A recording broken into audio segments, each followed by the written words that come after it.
Second white coat. Subscribe and like. Let's learn medicine together. All right, today we're going to do something a little different. We're going to become medical detectives. Our mission? To solve a stroke, pinpointing its exact location in the brain using just a handful of clues from a patient's symptoms. It's a really cool puzzle, and you'll see how it all comes together. So let me ask you this. Imagine your leg suddenly goes weak, but your arm and your face feel completely normal. I mean, how does that even work? How can doctors look at that one specific clue and know exactly what's going on inside your brain? That's the exact mystery we're going to solve right now. Okay, first up, let's meet our patient and check out the really strange clues we've got. Okay, so here's the case file. We have a 57-year-old man who shows up in the ER. He's got this sudden weakness and numbness in his right leg, and then there's this other kind of weird symptom, new urinary incontinence. But, and this is super important, the clues about what's not wrong are just as critical.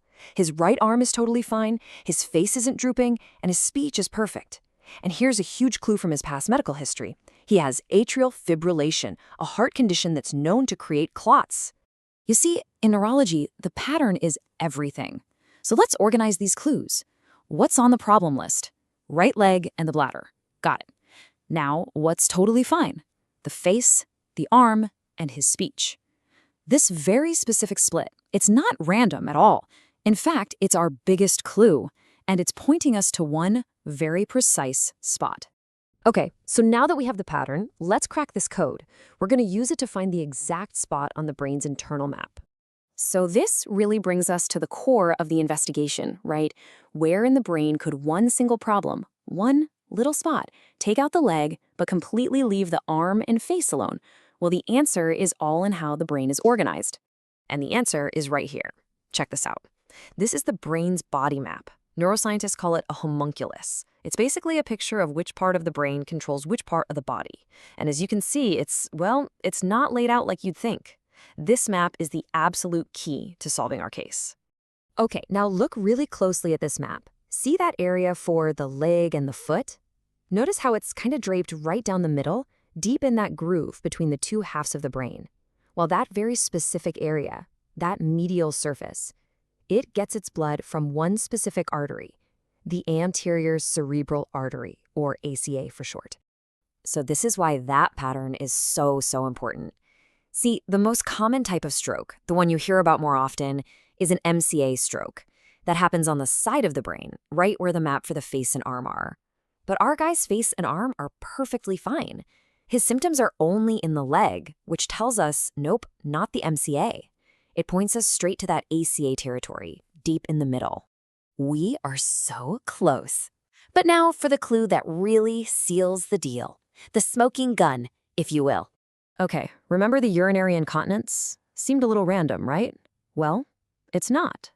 Turns out, the part of the brain that gives the stop signal for bladder control, you know, the little voice that says, hold it, is located in the exact same neighborhood. Right there in that medial part of the brain, fed by that same anterior cerebral artery. And this is what just nails it. It's not one clue anymore. We have two totally different symptoms, the leg weakness and the bladder problem, and they're both pointing to the exact same little sliver of brain. This combination, it's the classic textbook signature of an ACA stroke. At this point, the diagnosis is pretty much a lock. So, we know the neighborhood. Now let's find the exact streak. We need to figure out which part of that artery is actually blocked. Yeah, a really good way to picture this is to think of the brain's arteries like a big highway system. Blood is just flowing along, delivering oxygen. A stroke is basically a massive roadblock on one of those highways.